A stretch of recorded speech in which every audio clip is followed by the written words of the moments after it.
Are you looking for a home within walking distance of the sea, but not ready to pay 1 million euros for it? Are you prepared to renovate a house to your own taste and make it truly yours? And most importantly, do you want a home that is compact and easy to maintain?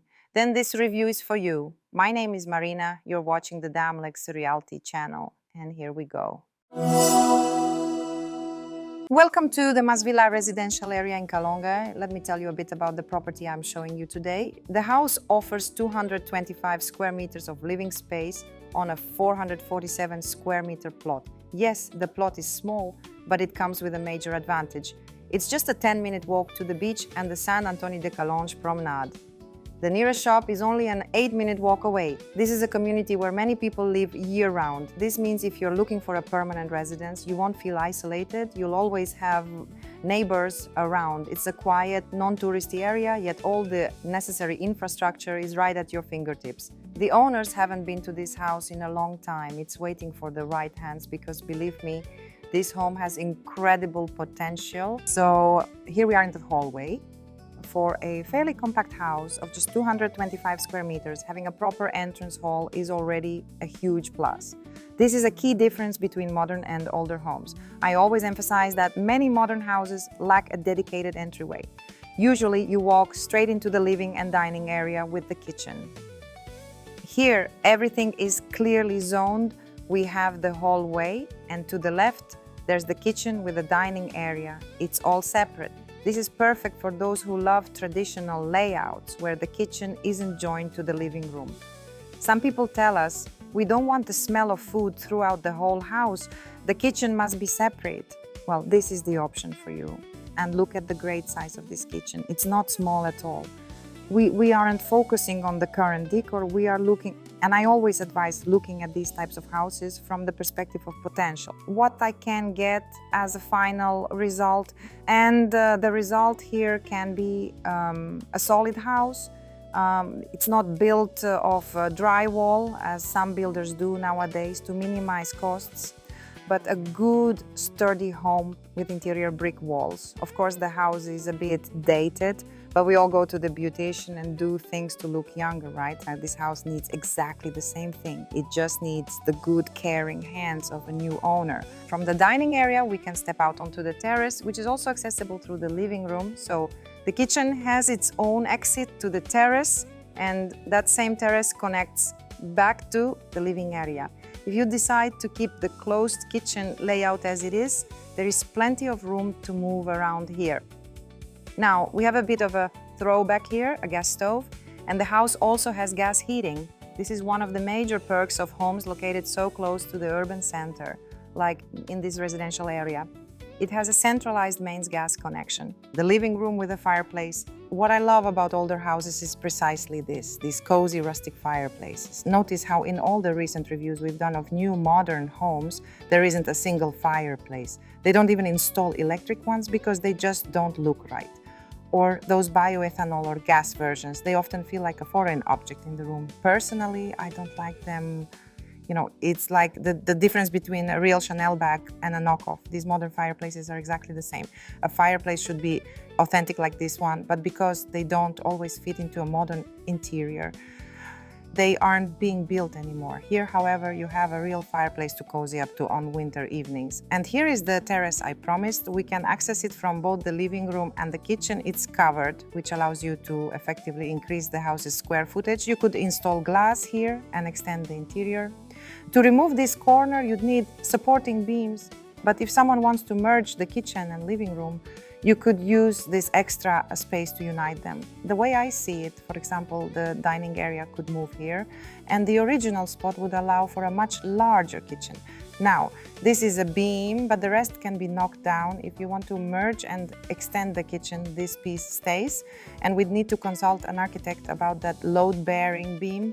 It's likely a column or perhaps the whole wall. So we could remove all of this and integrate the kitchen here. That would create a much greater sense of space because everything would open up. If you really want to go for a total reconstruction to modernize the house, you could even clear this whole area out. You'd walk in and it would feel like a loft. Everything comes out, steel support beams go in where needed, and the whole floor turns into one seamless space. That's a fantastic option. And if you don't make the loft ultra modern, this original fireplace would fit into that space perfectly. By the way, this wall right here is not load-bearing, so it can be completely removed. I would definitely knock it down. Even if I kept the rest of the layout, what function does this wall serve? None at all. It just separates the stairs to the second floor and the wardrobe area. If we break down this wall, the entrance hall becomes much wider. Here is your wardrobe. You could update it to a modern style, refine it, or extend it on this side. And here we could have a guest bathroom with a full bath on this level, since all the bedrooms are located upstairs. What should be kept in this house? The railings, these railings right here. This is true class, real wood. For a classic home, the ceiling height here is quite good too. Here we have a bathroom, also with a bathtub. People often write to me asking why aren't there any bathtubs? Well, here are two already. You see, people used to be more traditional. They loved to soak in the tub. Who thought about showers back then? Nowadays, we're always on the run. The pace of life is different. It's a quick shower and out the door. But before, things were done with more feeling and focus. Or I have another theory. Maybe water was just cheaper back then, since this isn't a new house. The bedrooms are small, they aren't giant. No, there is a possibility for remodeling. For example, this bedroom can easily be joined with the other one. The potential to combine them is right here, and you'd end up with a great sized room. You can even see it here. They are actually connected by the wardrobes. We can clear all that out and merge them. This would create one large master bedroom with a beautiful terrace.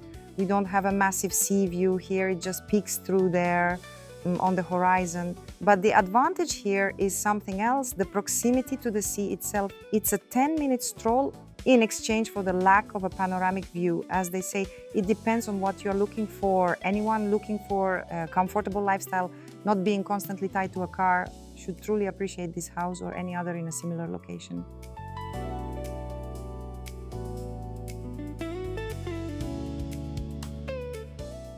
This is the neighboring room. And here are the wardrobes, one on this side, one on the other. We can merge them and place the entrance door to the bedroom right here. Then we step into the bedroom. In my opinion, it's a brilliant solution. And for those who feel there aren't enough bathrooms, here is bathroom number 3. It's this cute pink one. By the way, they really loved this style. Back in the 70s, you often see houses from the 60s and 70s in Spain with colorful fixtures. It was clearly a major fashion trend. It was almost as if having white fixtures meant you were, well, poor. That was a bit of a Freudian slip.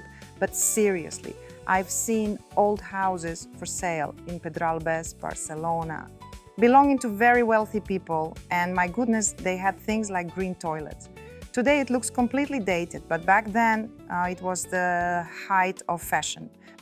Following that logic, the people who built this house were certainly well off. This small room right here is quite tiny. It could become an office if we decide to combine the others. For instance, if I turn this into a 2-bedroom home, one of those original bedrooms is practically screaming to be turned into a walk-in closet. Overall, this house has incredible potential for remodeling. The current owners only used it as a summer cottage. They used the bedrooms exactly as we see them. They didn't expand or change anything. So you could continue using it the same way if this bedroom size suits you. Very often people dismiss houses like this. They don't even want to come and see them in person. They judge only by the photos, the external image. But behind every image and every property, there are many layers. Right now, I am showing you all those layers. From every old house we see, you can always find hidden potential that you can use to your advantage. And anything we use to our advantage with a smart approach naturally increases both the value and the liquidity of the property. My team, who aren't realtors themselves, but have developed a sharp eye for this, gave their independent expert opinion, and they agree. This house has great potential for a makeover without needing a total teardown. Of course, it will require a major renovation. It needs to be completely refreshed. But the point is, you don't need to demolish it and start from scratch. We can use the existing structure, update everything, and change the layout. As for whether it's worth getting into a project like this versus building new, Personally, I'm not ready to wait 2.5 years and spend that much of my life just to finally get a house 3 years down the line. If someone doesn't need a garage, and you don't always need one, you can easily park a car outside or just reserve a small portion of this space during renovations. But look at this. Why would it be a shame to use this solely as a garage? Because we have natural light here. This is effectively a third living floor. It's not a windowless basement underground, as garages often are. It's entirely above ground. If you look from the other side, you could cut out larger windows. Look at the height here relative to the ground. Those small windows could be expanded. If you add windows here, even without a direct exit to the pool, you gain a whole third floor. Honestly, having 3 above ground floors is rare even in older houses. Using all of this just for a garage when you could have additional living space would be a sin. You could completely reimagine the layout of the entire house. For example, look at the house diagonally from here. Yes, they had more land and the house turned out larger, but they took an old house, remodeled it, and sold it for €1,750,000. Of course, we won't see that exact price here because that plot was nearly 3 times larger. But you see the potential, right? If you buy this, negotiate the price and do a high quality renovation, it's a great investment. It's an investment that will pay off. Another plus in this house's favor is the pool, and it's a large one. Most importantly, you wouldn't be allowed to build this close to the neighbors today. There's barely a meter of clearance here. Under current regulations, any permanent cement structure must be at least 3 meters from the boundary.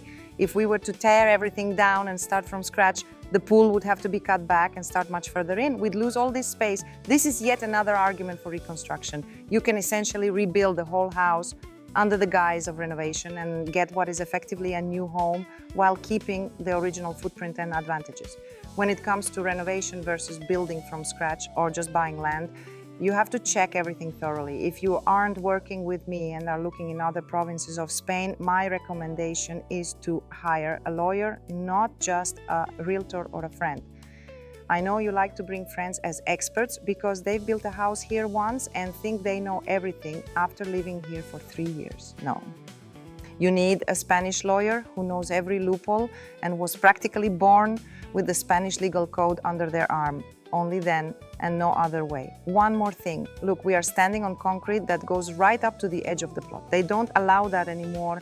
Nowadays, you are required to maintain a setback. We remember the rule, 3 meters. 1, 2, 3. That is where the path to the house would have to start. So if we were to demolish it, all the paved areas would have to shift inward from every side. Consequently, what happens to the houses? They shrink.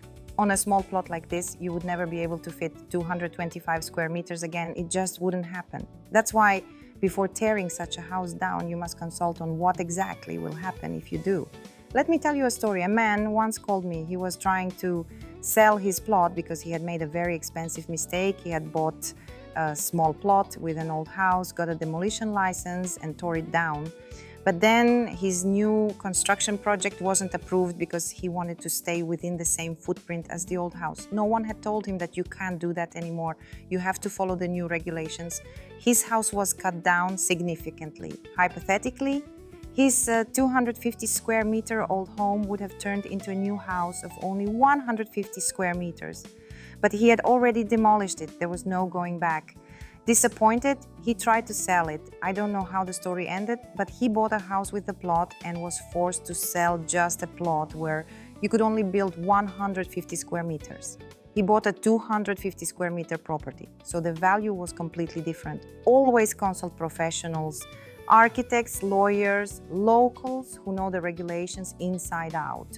You aren't obligated to take our word for it as realtors.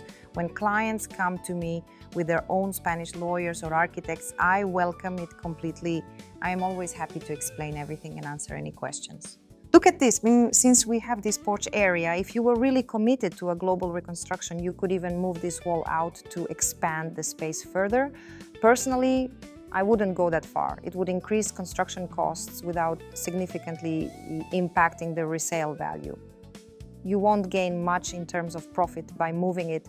Of course, the exterior needs to be landscaped and the house repainted, and then you'll have a wonderful home for living or vacationing. The location is truly excellent. Now, For the downsides, and you know I never hide the negatives, there is a road nearby that runs from Platja d'Aro toward Palamos. It's there and there's no getting around it.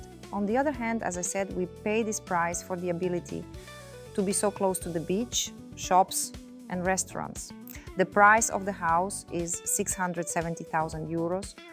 We will leave a link to the property in the description below this video. If you have any questions, perhaps you'll consider it not just as an investment, but as a home.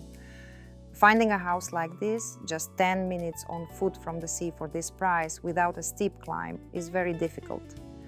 But perhaps an investor will see this and look for a project to renovate and flip. If so, get in touch and I will answer all your questions. With that, I'll say goodbye for now.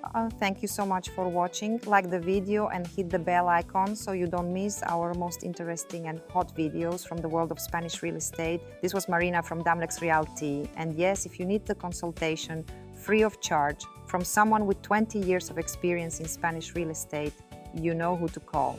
Bye-bye.